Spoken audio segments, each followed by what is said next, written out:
Yeah, they shut down an entire lot. And tell everybody, no email, nothing, just on campus.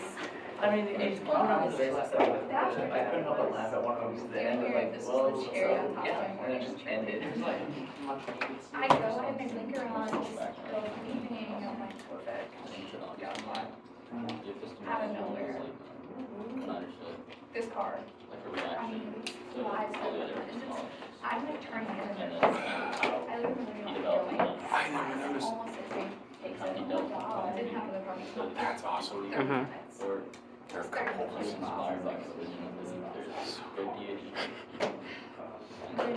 that why I saw you in Carroll? Did Georgia Southern win? Oh, yeah. I think so. We destroyed them. Did we play? I think it was South Carolina. South Carolina State. Yeah. Jim's Community College. Yeah. Well, good. Yeah. What's our record now? Okay. And we were, was it close, the one we lost? No, we got like. It was kind of close. We were within 2 scores. We covered the Was that the one that was like a massive high scoring game? Yes, Like, yeah, it was our 67 first year, and it was just because their running back is in the Heisman, like he's in the Heisman debate right now. He just ran all over us. But we're gonna beat Ole Miss this weekend, you know. So Oh, yeah. I'm going to that game. You're going to, is it it? It's in Ole Miss. Wow. Me and some friends are going. So yeah, How far away is that? it's like 8 hours. I think. I'm so excited. We gotta be there for the score as well, man. Yeah, for when we beat them. We gotta be there. Have to. Wouldn't wanna miss it. Yeah. That's the game where we get paid $1 million to play, Yeah. right? What? Yeah, so teams like ours, To like go out there. every year, we play some team that is definitely going to annihilate us. And so what happens is teams like Ole Miss or Clemson or University of Florida will pay us $1 million Just so we get fucked over. just to play us. And if we win, we keep the money. We keep the money either way. Yeah, so it's just like, here's $1 million, and we're gonna beat the shit out of you. Oh, We that'd be beat so Florida. crazy. University of Florida did that. We beat them. It was years ago, but what?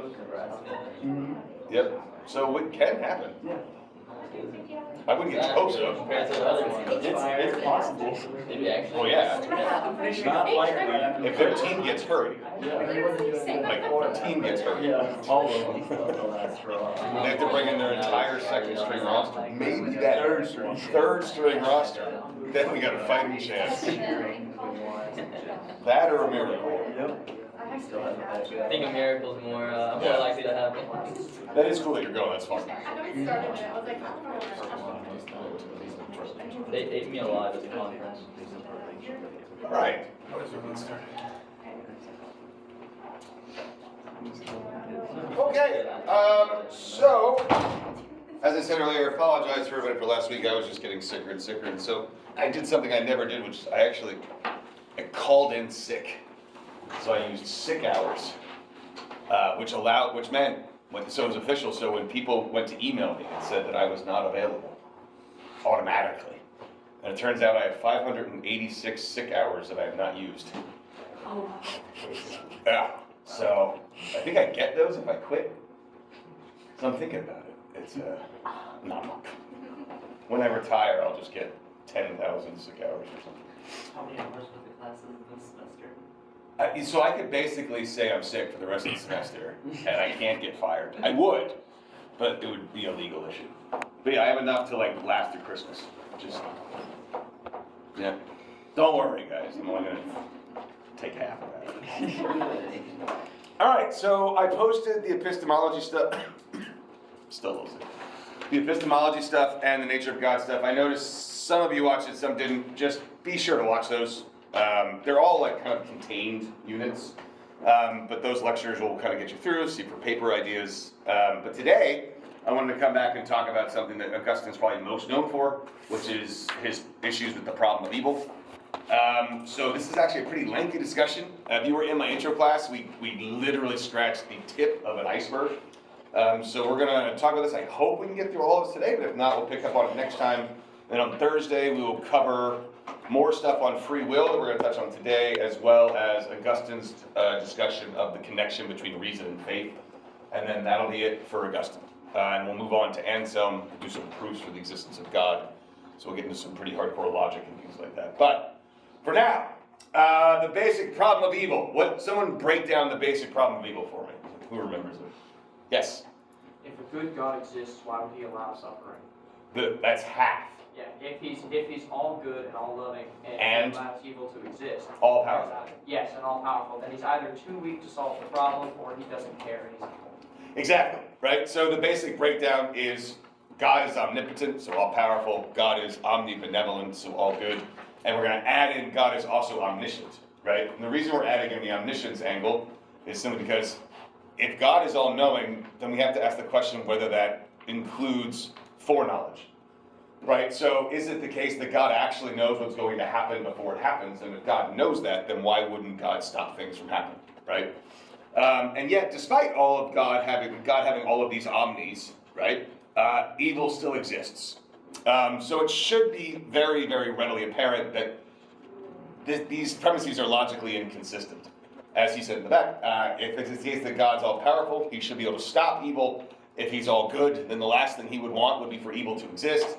And if he knows everything, as I just said, he'd be able to stop before it happens, right? So intervene. And the thing is, if we look in Scripture, God does intervene, right? There are moments in Scripture where God steps in and stops something from happening. So why does God not do that when he could easily stop something like the Holocaust or a tsunami or things like this, right? Now, what we're going to do first is go through a number of basic solutions, and then we'll get to Augustine's. So, the most obvious solution to the problem of evil with regard to God would be that there isn't a God. Like, that is the most obvious one. It's very straightforward. Covers all bases, right? What are some issues with positing there is no God as an answer to the problem of evil? Logically. For any problem. Yeah. Doesn't then answer where does evil or goodness come from? Yeah, so we still have to come up with an origin for this, right? And it also raises a bunch of other questions, right? So the second we posit the non-existence of God to solve the problem of evil, well, now we immediately say, okay, well, if there's no God, then where did all this stuff come from? Right? So now we just open up that door, and we have to figure out the origins of the universe. And while that might not be a problem for some people, for people in Augustine's time who are deeply, deeply religious, and God serves as the foundation, as like the answer to all of these questions, to just simply eliminate God from the equation is very, very problematic. Second solution is that God is not all-powerful. And this is actually a question raised by a number of philosophers. So all we need to do to sort of illustrate this question is to simply ask, are there things that God cannot do? Right? So one of the most famous examples is, can God square a circle? Right? Can God make it such that 2 + 2 = 5? Now, the defense of this would be that no, God can't do that, right? So a lot of people would argue that God is capable of doing anything that is possible of doing, right? So squaring a circle is a logical contradiction that doesn't make any sense. And mathematics works the way it does. God can't change these certain things. God can't defy logic, basically, is what he's saying. But this would mean that God is not absolutely powerful, right? So if you're going to say that God is absolutely powerful, then God would be able to change math, square circles, break logical rules, etc. So a way in which a lot of people get away from this problem in the medieval period is they'll say things like, God isn't absolutely powerful, but God is perfectly powerful, right? In other words, God can do all of the things that something like God can do, and does those things perfectly. Which then raises a question, like, are there other things, aside from logical contradictions, that God cannot do? Like lying. Can God lie? What do you guys think? Is there an issue with God lying? Yeah. I think he definitely can, but it depends on like is he a good God or a bad God? Let's assume God is complete. Let's assume God is God, and by that I mean omnipotent, omnibenevolent, so all good, all powerful, all knowing, etc. Like, God. Can that God lie? Because that's a very different question than would that God lie? Yeah. What are we calling lying? Because, like, if you ask him a question that he knows the answer to and he just doesn't say anything, would that be a lie? No. Or is that a mission? That would just be non-answer. I mean, willful deceit. Can God do that? Because we want to say God wouldn't, right? It's like they wouldn't lie. Or like, I'm trying to think of an example here. If you know someone who you're like, that person is such a good person, like Santa Claus, right? Santa Claus, wouldn't lie. But could Santa Claus lie? Yes. 100%, right? He's married. So, but God seems different, because God isn't Santa Claus. God's a completely different kind of being. God is literally omnibenevolent, omnipresent, all the things. Can God lie? Yeah. I think that he can, because I guess he would know that a lie could possibly help in the future if he truly is all-knowing and has this sort of foreknowledge. That lying would kind of be a better solution than straight up telling the truth, because then the person who I guess gets this knowledge might not actually have the justification for it. And within lying, the person gets justification and knowledge, and God already knew that they would get this Give me an example. Give me an example. Like,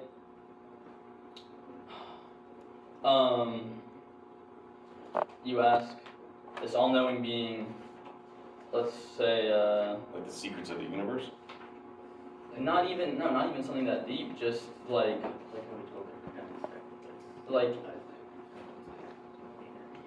no, not even something very spiritual, but like even something mechanical, I feel like you can't just kind of get the IKEA answers. You can lie, say, this is how you do it. They figure out, wait, no, this isn't working at all, and they actually do the research for themselves. And God knew that they would end up getting a better experience and getting more knowledge by doing it themselves. Right. No, I see what you're saying, but it would seem more along the lines of omission then, right? So God could, instead of lying, God could simply say, figure it out for yourselves, right? And especially if God's all powerful, then God could make it such that you just gain the knowledge the right way. In other words, what's going to end up happening in medieval is the question arises as to why, what is the motivation behind lying, right?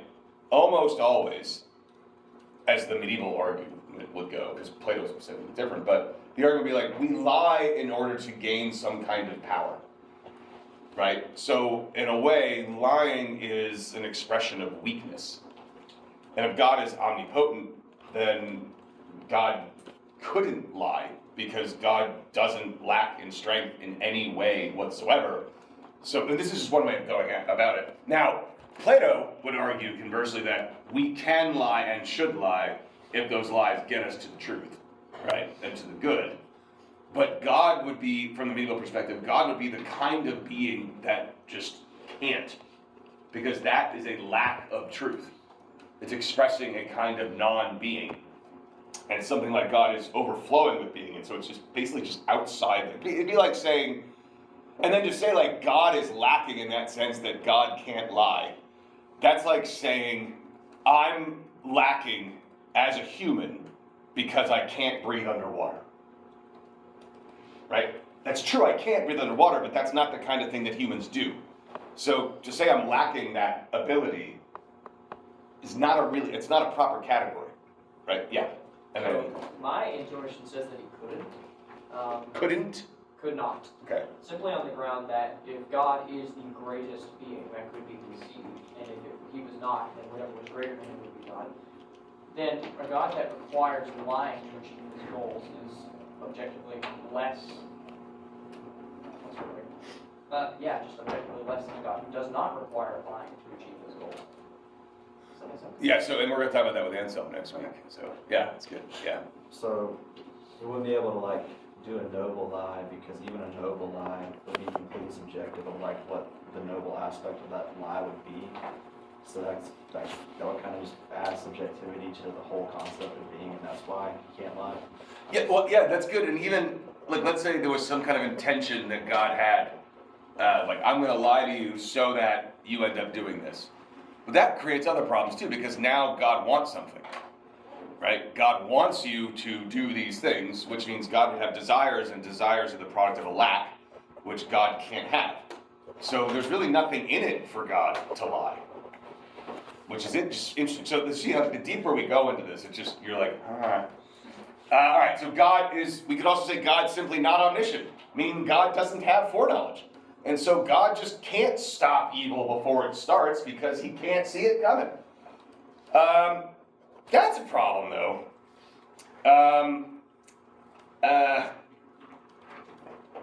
Because, yes, that makes sense for, like, stopping people from killing other people. But, like, God still made hurricanes and earthquakes and plagues. So we're saying, like, okay, God doesn't know whether or not this plague is going to kill, you. But he knows it kills people, right? Like, he made it, So even if we say he doesn't have foreknowledge, we still run into the problem of natural evil, which is a problem. And then, of course, we can simply say that God's just simply not all good. He's not omnibenevolent. And there's so much evidence of this, right? If you just look into the world, you're like, this is probably it. And then not even just the natural ones, like wars. So there's I forget his name, there's a World War I general for Germany, and he said, the only war that is not an unjust war is a quick one. Right? Because the longer wars go on, the more people suffer, and the greater the suffering. So the quicker the war, death blow, right away, annihilate the defenses of the other country, get in, get out, 2 weeks. That's the only way you can actually justify any of this kind of stuff.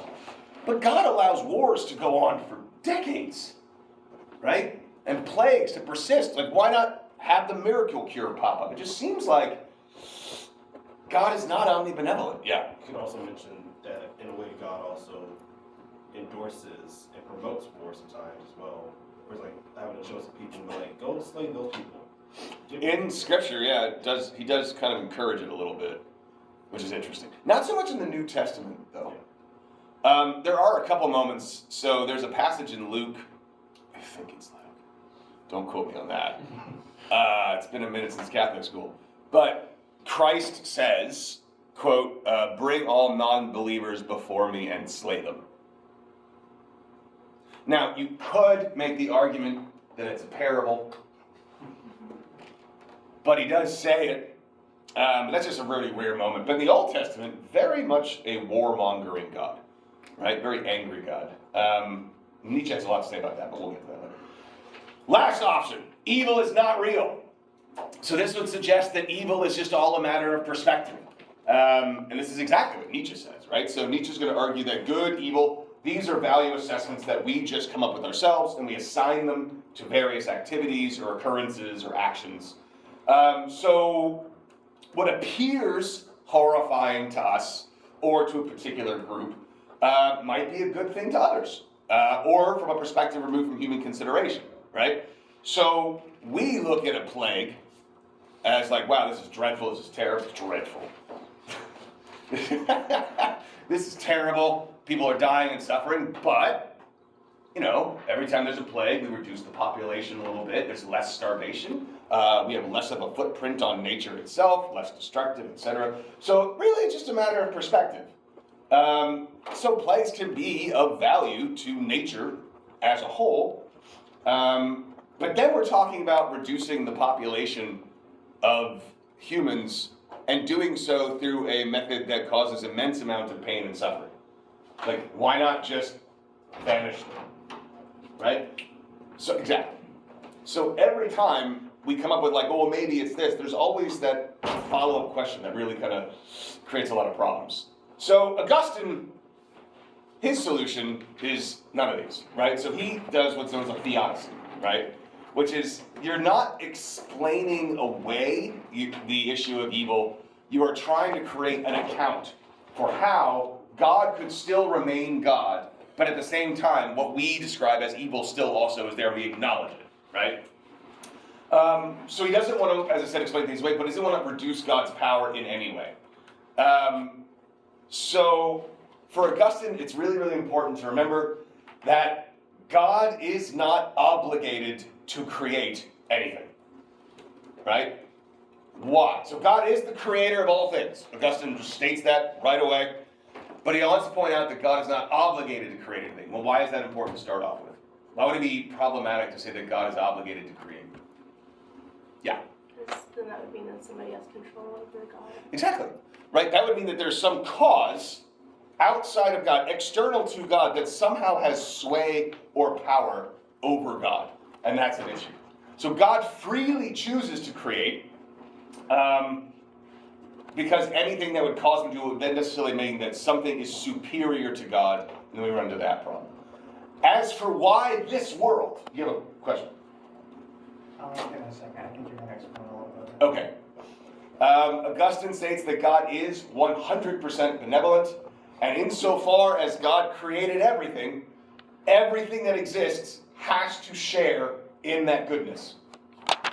So in other words, if I am an all-good God, everything I create necessarily has to be good. Yes? So my question was going to first have the qualifier, does Augustine believe that God is 100% benevolence? Yes. Then, if God did not create everything he creates, would he then not be good? Because if everything he creates is good, Yes. and he doesn't create it, wouldn't he not be fulfilling that good? That's a good question. So that would mean that God would somehow be beholden to acting in certain ways due to the nature of goodness, which would mean goodness would outrank God. We can't do that. See what I'm saying? So I see what you're saying. You're like, well, if everything God creates is good, then if God doesn't create, then God's denying things that are good existence. But that would mean that God has to follow some specific moral code that he's beholden to, which would mean something is superior to God. Now for Plato, that's exactly what happens. Right? So for Plato, goodness exists, and then the demiurge that creates the world is modeling what he's creating based on goodness. For Augustine, goodness comes from God. Can't be above God. And God definitely can't be beholden to it. Or judged, right, for not doing it, because then again, there'd be some sort of moral standard that we're holding God against, which means that exists outside of God, which is a problem. That's an awesome question. Yeah, does that make sense? Yeah. Okay, on that point, not everything is equally good. Some things are better than others. And while some things definitely are like particularly low on the goodness scale, like black widows, for instance, right? Everything serves a purpose, has to, because God created it. The purpose that all these things serve, on Augustine's view, is that each individual thing that exists serves some kind of purpose towards bringing our world into a perfect balance. Right? So, have you guys ever seen a black widow in person? Yes. They just look wrong. Yes. Like I saw one years ago. We had like 4 on our front porch. You never have just one. Yeah, what's one? You don't need more than one. So I remember I left my shoes outside on the front porch, and I came home, and I was like, I went to go pick up my sneakers, and I see this spider, and I was like, ha! Just looks evil. It seriously looks like if you were designing a spider that would scare people, that's what it looks like, without being a tarantula. It just looks evil. And then it's got like a red skull on its stomach, like it needed that. It's just like a big nature warning, right? And also, black widows are this big, right? Just about.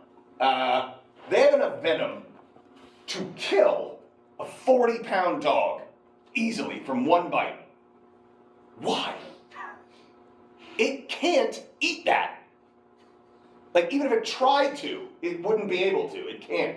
It can kill you. Probably won't. If you go to the hospital, like, if you don't try to tough it out, then if you go to the hospital, you'll be fine. But, like, why would something that big need such potent venom? It can easily kill things it can't even eat. It doesn't seem to make any sense. But what purpose do black widows serve within the grand scheme of things, right? They eliminate bugs. Or like coyotes. I don't know if you guys know much about coyotes, but they're vicious little fuckers. Or other like predators. And so when you go out, they actually did this. I think it was Yellowstone. I almost said Jellystone. Deer population. Yes, I am. So, in Yellowstone, they had all these deer, and people started complaining because they'd find all these deer carcasses when they're driving through the park, and it made them very unhappy because when you kill a deer, it's sad. So the grand solution was, let's get rid of all natural predators like bobcats and coyotes and other such things, and we'll just kill all of them. So it was open season on all predators. And then the deer were happy, and you could drive through and there'd be a living deer and they'd be eating. And then like a few years go by, and they noticed all the deer are like emaciated walking skeletons, basically, and all of the wildlife had receded, and it was just becoming a wasteland because we disrupted the natural order of things, and they overpopulated, overate, and just killed everything, and then everything was starving, right? So yes, from our perspective, it looks terrible when a bobcat kills a deer, but it all works within the system. It creates a perfect balance. Another good example of this would be something like a bicycle. Bicycles are composed of many, many, many parts, right? Some parts are just not as important as other parts. You could remove some of the lesser parts from a bike and it would probably still work, right? But if you took away like a wheel or both wheels, that's a problem. You're not moving much. But if you take away like a spoke or two, right, but you need them, right? So everything works together within the system. Your human body, you could survive without a spleen. Does anyone know what a spleen does? Explodes and kills you. See, you could live. Appendix, never mind. That's your appendix, yeah. I don't know what a spleen does exactly, but it is something that it's very useful. It's not ideal if you lose your spleen, but you can lose your spleen and live a life, right? But, you know, if we took out your lungs, kablooey, you're toast. That's it. It's over, right? So certain things are more important, are better than other things. Now, you may object to that, and you may say something like, no, all things are good in their own way.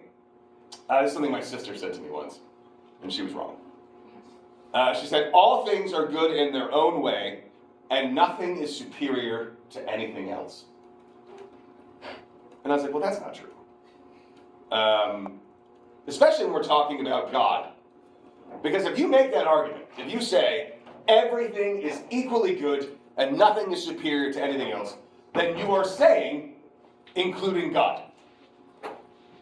Don't we have to acknowledge, if we're talking about this particular argument and we happen to be religious, that God, by definition, has to be superior to us, which means we allow for a hierarchy of goodness and superiority. So already that argument is defunct. Yes? So does Augustine apply this like goodness to actions as well? Yes. So I understand like the natural cycle. I can understand like death being a good thing. What about like when the deer is killed, it bleeds out and suffers for hours? Yes. Mm-hmm. Is that good? Is it good that the deer suffers? Yes. How is that? Like, how would Augustine say that's good? I don't know. I don't think he spends much time talking about animals. What about like a human? Yeah, so that's our fault. The reason that we experience pain and the reason that we suffer is because we are sinners. It is our fault that we experience pain when those things happen. And that suffering is our fault. Now, that's either due to our own sin, personally, or, and included, actually not or, and the fall of Adam and Eve. right? So for Augustine, all of it, natural disasters, plagues, people dying in childbirth, and the pain there, all of that comes from the fall. So it's the product of our nature, being sinners. That's how he can explain that.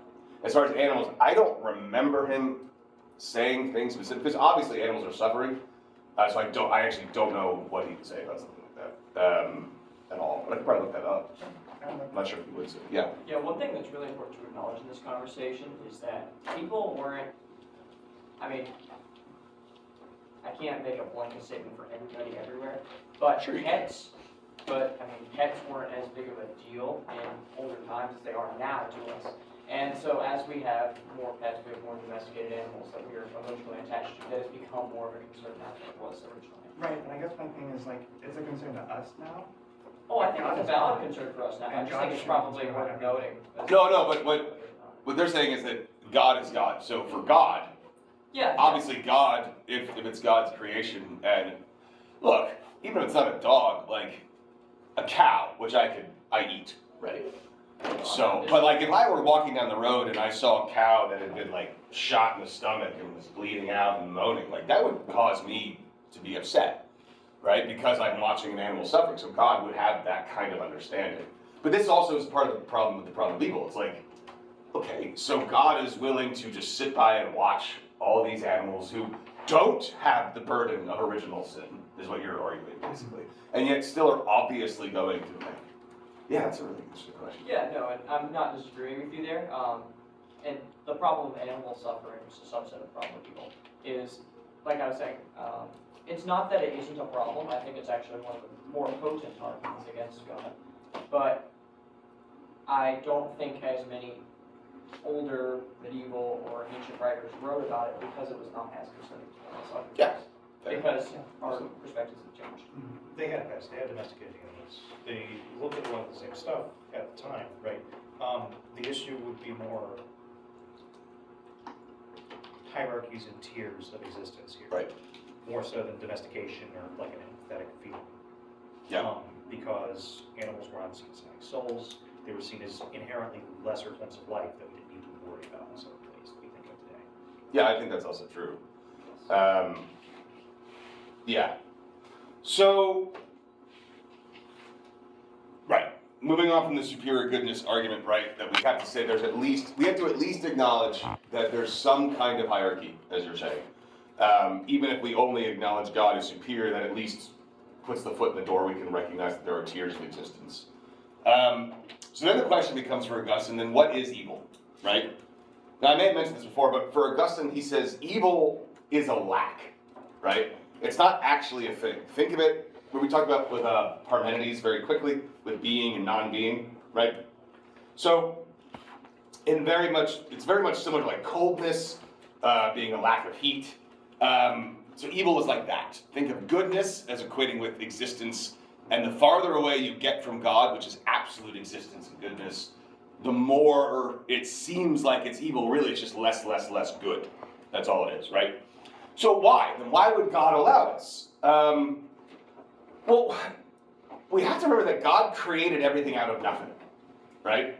And so insofar as these things are created out of nothingness, they're already lacking by default, right? Otherwise, they would be God, right? So insofar as God creates it, God can't create himself. We can't duplicate that, because then we run into a logical problem of there being two infinite things. So God is superior to everything. He cannot create something equal to himself. And so everything he creates has to necessarily be lesser than, which means it already has to be lacking in some kind of goodness. So there is a hierarchy in everything that he creates. But there is this is really important, there is no thing that exists that is inherently evil. That cannot be possible. Because that would mean that God created an inherently evil thing, which God cannot do. This goes back to things that God can and cannot do. God cannot create something inherently evil because God is infinitely good. What it really is then for Augustine is the appearance of evil. Our perspective, the way in which we see the world. And also we're the ones, judging these things. We're the ones that are saying this thing is evil and this thing is not. But the problem, Augustine points out, is that we are not tuned in to the complexity of the entire system. We can only, like for example, this example my professor always gave to me.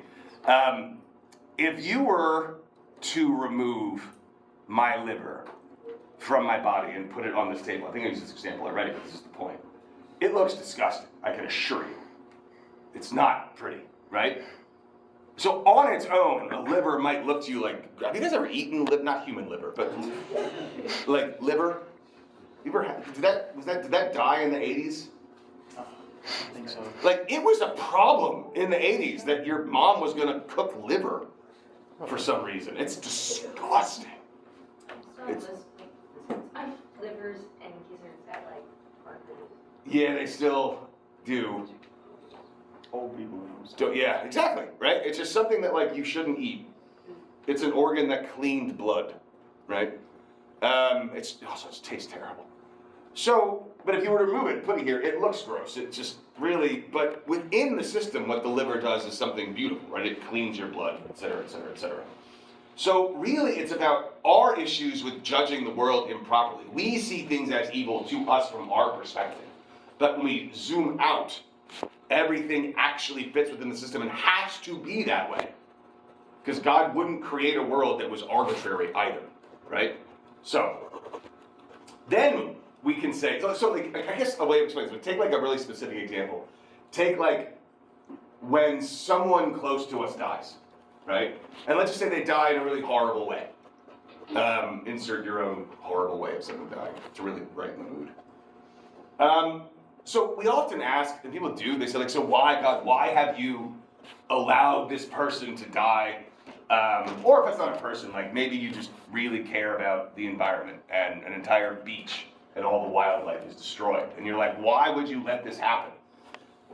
And what's interesting about that Augustine points out is like, you are asking God to make something that is by its own nature changeable, subject to death, eradication, and you're asking God to make that thing not that, right? So when we say like, why God have you let this person die? What you're really saying is, I want that person to live forever. That's the alternative, right? I'm pissed off you killed them. I want them around forever. Well now, what you're really doing is you're asking God to change the essence of the thing that you love so much that you're sad that it's gone now. Because if I became immortal, I would no longer be what I am now. Right? So you're asking God to fundamentally alter the nature of something that you truly love. Which doesn't make any sense. Because if God did that, then that thing wouldn't be what it was anymore, and it would be completely different. Yeah, yeah. Does God love his creations? Yes. Absolutely. Why do you ask? Well, you just said, you just brought up love very briefly, so. Oh, yeah, I'm just pointing out that when we love something, we love it because of what it is, right? Not because of what it is not. That would be weird. That's a weird concept.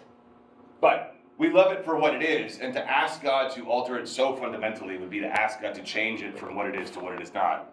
And that just, for Augustine, he's like, it's such an odd thing to do.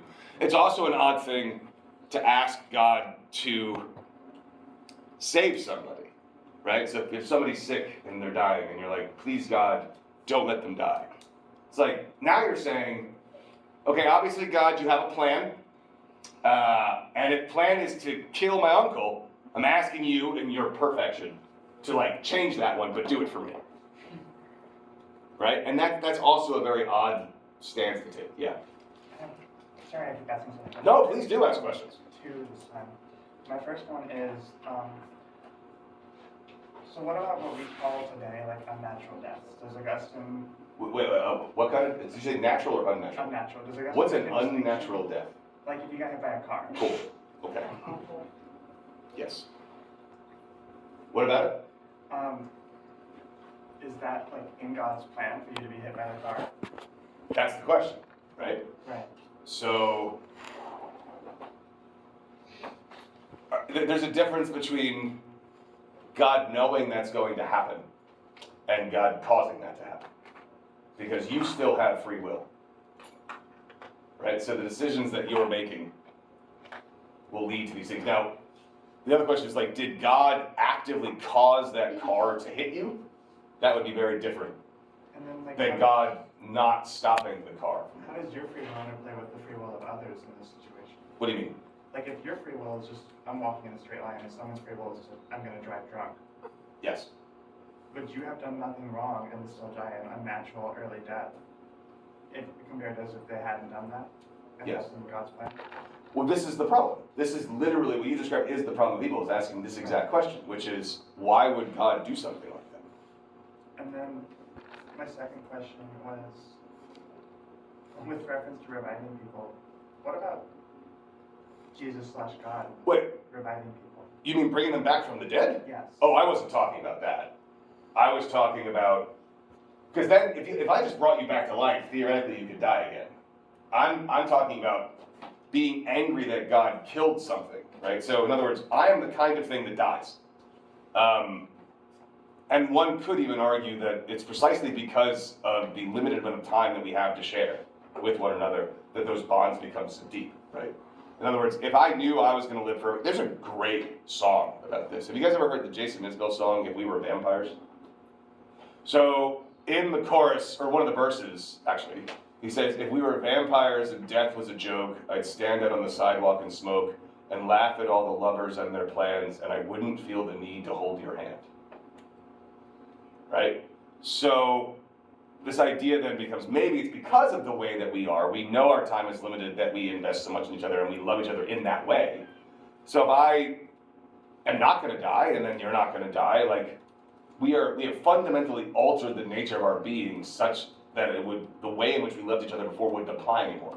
That's what he's saying. He's not saying bring them back. But I guess my question is like the example with I haven't read the Bible in years, but the example of like Lazarus and like people mourning Lazarus and then Jesus bringing him back as like God/an agent of God. Isn't that showing that God can be kind of arbitrary in who he decides to at least extend life? That doesn't wouldn't make God has to be, from Augustine's point of view, has to have the ability to be arbitrary, because otherwise God wouldn't be free.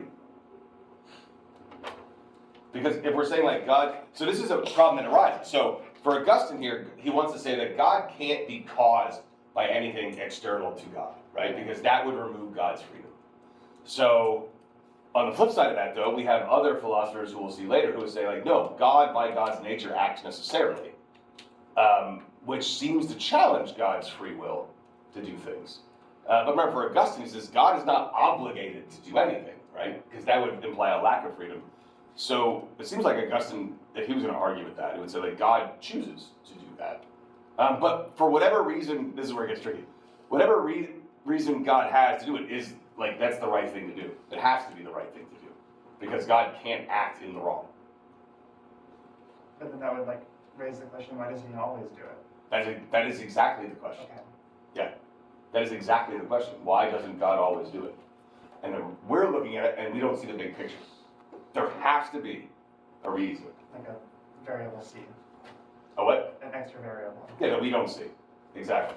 Because God, while God is free to do what God wants to do, what God does always is the right thing to do, which means there's reasons behind it, but they're God's reasons for doing it. If that makes sense. Yes. Everyone still with me? Good. In the back. What's up? Yes. What would be Augustine's take on praying, since he feels like Ooh. you asking him for something is like ineffective, like, or like why would God alter something for you? So does he feel like praying is ineffective? Like, So it depends on what you're praying for, right? like the example you had of like, oh, please heal them or something like that. Right. That is very different than saying, please God help me. How? Save me from being a sinner. So in other words, for Augustine, and we'll talk about this next time, free will, look, the way in which God created us, our bodies, we are determined to sin. We are going to sin. We have bodies, and from those bodies, we have desires, right? It's inevitable, right? Even temptation, in many ways, can be considered a sin. So we are not free to not sin. We're going to. We are free to ask God for help, to show us the way. That's where freedom comes in. We can either turn towards God or we can turn away from God, right? So asking God for the Eagles to win last night was extraordinarily selfish, and it didn't work. But asking God to help guide you towards God, that's basically what Augustine says praying should be for. You're aligning yourself in God's light, I guess is the way to put it. And could it be possible that that's like not in his, like if that's not the path that you're supposed to go on, like if that wasn't, because Augustine believes that God already knows everything that's gonna happen. That is an idea, yeah. So that's part of this argument, is does God know everything that's going to happen before it happens? If God is omniscient, then God would know everything. So he would know, like, if you're asking to, like, not sin or, like, asking for the way. God would know whether or not your prayers were sincere. Does that make sense? Because people ask for things like, I don't know if you know anyone who's ever been through rehab before, but a lot of times people will say, who have been in and out of rehab, when someone new is going to pray for the first time, they're not ready. They're asking for help, but they don't mean it, right? They're not there yet. God would be able to determine the sincerity of your pleas easily, right? But even if, this is where it gets weird, even if you are sincere, and you're like, I want to change, I want to walk the path, you're still going to sin. Okay, so, like, what if it's not in, like, God's plan of you have this helping you on that path? Say one more time? If it wasn't in God's plan to help you, like. Then that wouldn't be God. So, It's an calloused deal. yeah, so God by God's nature is always wanting you to go towards Him, right? Any God that was like, not you, right? That wouldn't be God for Augustine, right? Yeah, and then over here. So, if God knows everything that's going to happen, and He knows someone specific would go their entire life without ever turning towards God, yeah, do they really have a choice to turn towards God if He already knows they won't? Great question. There is a difference between me knowing what's going to happen and me causing that thing to happen. For example, have you ever watched a movie more than once? Right. So when you watch a movie for the second or 9th time, like for instance, every single Thanksgiving, Christmas time, the gap between those two, I watched the entirety of The Lord of the Rings, not The Hobbit. I know beat for beat exactly what's going to happen. The second I hit play on the first movie, I know how the third one ends. I didn't cause any of that shit, right? So foreknowledge does not mean causation. Because if it did, then that would mean that we don't have free will. And free will is so important for Augustine and with Christianity on its own, right? Because if I am not freely choosing, especially to love God, then that's the entire point of Christianity, right? That I freely choose to do this. Otherwise, I would just be a robot. So this is why we have these questions of God's understanding of what's going to happen versus God causing those things to happen. But again, there's philosophical debates about this because it's like, well, if God created everything and God created everything in a very particular way, then God already kind of knows, like billiard balls on the table. Like, it might be 1,000 years off, but God necessarily is going to know how this is all going to work out. And the question is like, if God hit play and designed it, didn't God cause that? And then people come in with the free will issue. It's like, well, no, because by nature of free will, we are able to choose to do things of our own volition, right? But you're right, it creates problems. Does that make sense, the difference between like God knows what's going to happen and causing it to happen? So it's sort of like that. Like, God can know that you're going to do these things, but God didn't cause you to. Sort of like, also like parents. I'm not a parent, But like, I remember my mom saying, like, after I had done yet another stupid thing, like, I knew you were gonna do that. Like, I knew you were, because I know you, and I saw the options in front of you. I just knew you were gonna do that. I was like, why don't you stop me? It's like, because you have to choose, right? And that's the issue, yeah. Why did God create bad actions for us to do? God didn't create bad actions for us to do. We chose to do things that we shouldn't do. When you say he created bad actions, what exactly do you mean by Well, that? if he created everything, then Yes. everything that is and can be done comes from God. Yes. Then like anything that's bad that we do is something that God like programmed. Like he put in the system as a possibility. Right. So like lying. Right, like he put in the option to lie. Right, but what is lying, according to Augustine? The pursuit of power? Lack of truth. Lack of truth. Right? So, and we can say like anytime we're engaging in what you're describing as bad behavior, it's just, another way of saying it would be, it's just not good behavior. Okay. Right? You're not acting in the way that things are supposed to be, and you're going away from that. And also, if God didn't give us the option to choose to act wrongly, I guess, right? Then we're neither choosing to act rightly. And so then we get no credit for either any of our actions whatsoever. And so what's the point? Right? So we judge the moral worth of someone based upon their choices, their free choices. If somebody forced me to stop someone from robbing a bank by gunpoint, like I don't get any credit for that. Right? Just like I wouldn't blame someone for robbing a bank at gunpoint. So it's not so much that God created the I mean, you're right, you can say that. But really what it is God's creation is such that it just gets farther and farther and farther away from God. And those gaps, that lack, that's where evil is, but it's not actually evil, it's just less good. Right? And also when all these bad things happen, another way of looking at it would be to say something like, yes, war is awful. It truly, truly is, right?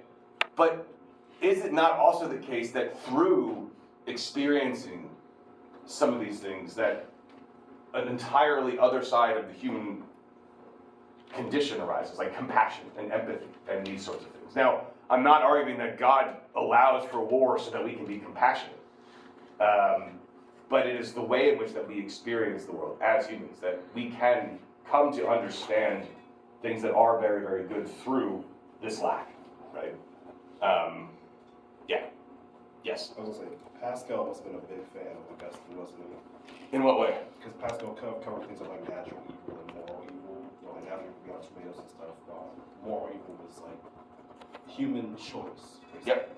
So, Well, for Augustine, though, you gotta be careful, because natural evil, like hurricanes, is the result of human choice. So, like, that's our fault. Like, the reason why hurricanes come in and flood out entire cities and destroy everybody, even innocent people, is because of sin. So he would disagree with that point if he was to like meet Pascal and his idea of like those things just happen because they have to happen versus he had nothing to do with that. Right, we have everything to do with it, because Eden didn't have any of that stuff. Remember, Augustine is very much drawing from the Bible is that these stories have like real weight to them, right? Okay. And also, to go back to that example of like the person dying, like, we can also find that like, it's precisely the passing away of things that allow other new good things to come into our lives, right? So how often do people find love again after a loved one has died? They would have missed out on this, right? And so it's another thing that this is actually real, but Augustine says, the beauty of speech is defined by the coming and going of phrases, right? The beauty of music is the rise and fall of movements. It's when things that we love and enjoy go out of existence that we end up appreciating them that much more, right? Finally, and this really puts it really on the nose here, God doesn't owe you anything.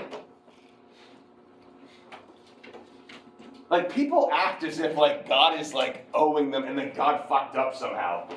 It's like, no, you weren't supposed to kill them. Like, for Augustine, God doesn't owe you anything. You owe God everything. Right? So we are just simply, for Augustine, we're just looking at this problem in the wrong way. And admittedly, in a very selfish way. Ariana, did you have something? Sorry. No. Okay. So, just to get to it, as I said, because we kind of touched this already, what causes the presence of evil in humans are free will, right? And this, as I said, because I kind of touched on it, but begins with original sin, the turn away from God leading to the fall of man, and with this fall comes physical pain, aging, disease, lust, shame. Further, it carries with it the expulsion from a perfectly natural environment. So natural disasters, as I just said, like this is a punishment. They don't exist in Eden, or did not exist in Eden. It's a pure consequence of free will. And on that note, sin then is not the desire for naturally evil things. There are no such thing as naturally evil things. Rather, it's the desire for things for sinful reasons. So in other words, like the body itself is not sinful. But too much desire for the human body, which turns our attention away from better things, right? So if you find yourself in the trappings of lust, you're not exactly going around being quite virtuous either, right? So the more we desire things in a way we should desire them, it turns us away from better things, that would be like God. And so then it's a turning away from God, which is, if you think about it, very bizarre for people who believe in God to do. So if you believe in God, and you believe in God that is the absolutely superior being, it seems utterly insane to turn your attention away from that God. So why do we do this? Why do people who otherwise believe in God turn away from God? It makes sense why atheists don't care, right? Because they don't believe in God. And I'm not even talking about punishment. That's not what I'm talking about. I'm talking about, like, imagine you met somebody and you love this person. And I mean, Cupid's arrow knocked you on your ass, head over heels, madly in love with every aspect, part of this person. And you know that. And you're like, I cannot believe I love another person this much. And then you cheat on them. Why? It's not like you weren't sure. You're like, this is the person I am supposed to spend the rest of my life with. Random person over here, let's go. Like, why does that happen? Because that's what's going on for Augustine with God and sin. Like, for people who believe in God, they're like, this is it. I owe this God everything and love this God with all my heart, and I'm going to do everything that God said not to. What would motivate you? What do you guys think? Yeah. And then Ariana, you next. Possibly like the lack of experience with said consequence. What would the consequence be? I guess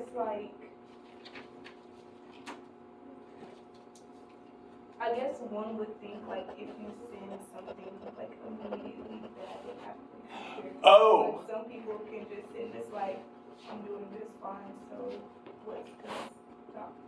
Good. No, that's actually something Hobbes points out much later. So Hobbes says the reason, but he does that in the context of like why we shouldn't use religion to establish societies, right? So Hobbes will say something like, the reason why religion is a bad foundation for society is if I sin and you say, oh, if you do this, God's going to punish you. Like if I do that thing, like I steal someone's wallet, like nothing happens to me immediately, right? I see what you're saying there, but like to go back to the example of like you meet someone you love, like you would know personally, right, that like if they cheated on you, that would hurt you. So with that knowledge and the knowledge that you truly love this other person, why do people cheat? Because it's not even about getting caught. It's not like the punishment. It's why, the question I'm asking is, why would you turn your attention away from something that you know is the end all be all? Like this is it, I found my person. And I mean it. I'm not doubting it at all. Like this is it. And people still cheat. And you said that atheists wouldn't have that problem? with God, no. So imagine someone who just literally doesn't, like they meet a person that is actually like their person, but they just don't recognize it. They're just like, nah. Right? And so for them to cheat, it's like, well, what are you talking about? Of course I'm gonna not commit myself. I don't buy into this thing you're talking about, soulmates or whatever. But for the person who does and recognizes it, and then they still cheat, like, why? That's the question I'm asking, because that's like turning with my, Ariana, yeah. Wouldn't it be just the idea that their desire is what causes them to commit that, like their bodies, which have desires, just overtakes them and they sin, what Augustine is saying? Yeah, so it's not even good, because it's not pure irrationality, right? It's not like I have no idea what I'm doing and I've reasoned this out, because I can know, 100% know that I shouldn't do something, and I still do it.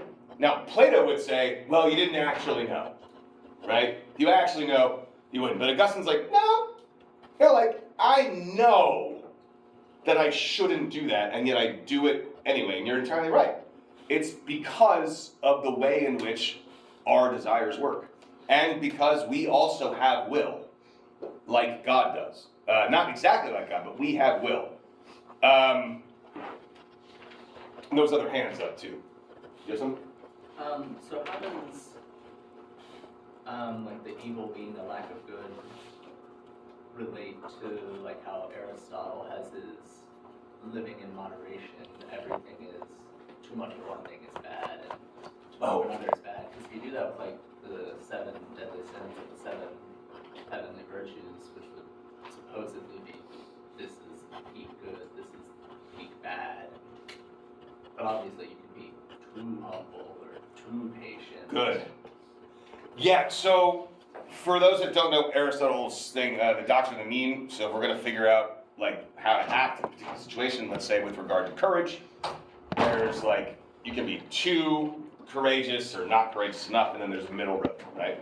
What's important to recognize for Aristotle, though, is once I descend into not enough courage, it's actually not courage anymore. Or if I'm on the excessive side, it's actually not, it's not like I'm too courageous. That's the way we talk about it. We say it in words like, that's too courageous, but really what we're saying is, you're acting rashly, right? It's no longer courage, because courage is overcoming one's fear in the right way for the right reasons at the right time, right? So in that regard, if we're going to say, let's from an Aristotelian perspective, like say wisdom being a virtue, right? You can't be too wise. And for Aristotle, he actually has a track record for this. He'll say at one point that you can't be too just. Like justice is the kind of thing that doesn't apply to doctrine of the mean, because justice is balance, right? Or it's like saying, a better way to put this within this context with God, that's like saying something is too perfect, right? It's either perfect or it's not, right? So I don't think that you could be, are you asking this to say like, if God is like the extreme of good, then it's a problem? Well, it was mainly because of, I haven't read the Bible, but the 7 deadly sins and the 7 heavenly virtues are like from God, so why would the 7 virtues not be something that you would be able to describe as like too perfect? Because what I just said, like something can't be too perfect. Right. It's either perfect or it's not. Like that's the apex, that's the pinnacle. Right. So because think about what you're saying when you say something like that. If I said, like, and people say this all the time of other people, they'll say things like, oh, I hate that person, they're too perfect. And they're like, well, what do you actually mean by that? It's like they're a goody two-shoes, or they are prim and proper, or whatever it is that you don't like about them. You don't actually mean they're too perfect as a negative. Because if somebody's perfect, they're perfect. And there'd be nothing to not like about them. Because they're perfect. If you found something you don't like about them, then they wouldn't be perfect. I guess, does that make sense? Okay. And there was another, did you have something? Yeah. Yeah, I had raised my hand earlier. I was going to say Augustine's one of them is probably gonna be the reason we still turned away was just because of how our fallen nature was. Yeah. Because we are now inclined to do things that are perversions of good and lack good. Yeah, that and a couple of desire, and also because I can, if we're going to say that I have free will, then my free will cannot be dictated by anything, including logic and reason. Right? So, I didn't have it on me. So, my ring, I chose silver instead of gold, even though I know that gold is more valuable. I just liked it better. And I don't really have a reason for that. Like, and it's also not traditional. So, like, I just chose silver. And that could have been the wrong choice. But if I don't have the ability to choose wrongly, as I just said earlier, then I don't really have the ability to choose rightly, whether or not I'm judged on it. So I have to have that ability to choose. And if our will is caused by something, then it cannot be free. To be truly free is to be detached from the causal chain of things. Yeah, and it really does, as everyone said, it all comes down to desire for him. It all comes down to the temptation, and this causes us to sin. And this is really another point that he makes. People will often say things like, especially within the context of the fall of Adam and Eve, that like the devil made them do it, right? If the devil makes you do something, then you did not choose to do that thing freely.